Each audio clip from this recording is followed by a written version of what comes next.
I found out about floating from my naturopath, who I went to see after I was in a car accident. It took a while to get relaxed, but towards the end it was just very peaceful and relaxing, and I sort of was able to check out. So after a floating session, I feel very peaceful. The pain is definitely decreased. It's just a very calm feeling. I've tried floating at night and I sleep better after doing a late float. I've also tried floating in the morning, first thing at 7 a.m. and I feel pretty refreshed, and it carries over for a good part of the day. As a naturopath, I think floating is one of the ideal naturopathic therapies. Floating really gives my patients the time to not only stop and take a moment for themselves, but they're also doing a lot of good for themselves in their body by absorbing the minerals and the salt, being detached from the outside world, where they can calm their mind, which has a really calming effect on their body, and they can take that with them into their life and really enjoy that relaxation benefit.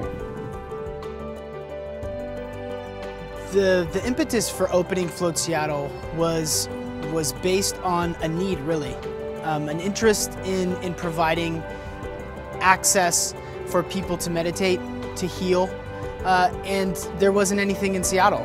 Stress is probably the #1 reason that people float. There are reams and reams of research that shows that floating in Epsom salt water in a flotation tank reduces your cortisol level, lowers your heart rate, and those are the hard facts. It's not an esoteric practice. It's not crystals and wind chimes necessarily. It's a scientifically proven, research-based healing modality that can give a wide range of healing to a wide range of people. We have members of the Seahawks, we have tech entrepreneurs, we have members of the Sounders, we've got mixed martial artists, we've got artists, we've got musicians. There's really a wide range. As a chiropractor and as a cyclist, played sports all my life, so I've always sought out things that will help me recover, help me relax, and help me prepare to do it all again. And I found floating is one of those things that just really helps me in all those areas. Yeah, I recommend flotation to patients. I recommend it to people in recovery, of course, overcoming injuries. And a big part of my recommendations is preventing injuries. And I think that the better we take care of ourselves in these arenas, the better off we are. The reason I make time for floating on a regular basis is first from a physical standpoint. I broke my back in a skiing accident in 2006.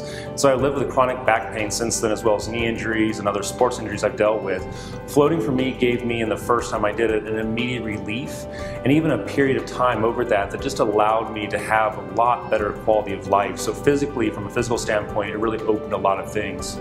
Additionally, because I'm busy, I have very little time for myself, little time to focus, times to relate to what's going on in my business life, those types of things. And so giving myself an hour to allow my brain to relax and think about what's going on and really reflect on what's happened that week and what's coming up in the following week has helped me be a better business person, really start to strategize and think about what comes next. After your hour, some gentle music comes on to let you know that your float is finished. You come back out and shower off again, and you're radically changed. You're healed and restored, and it feels amazing.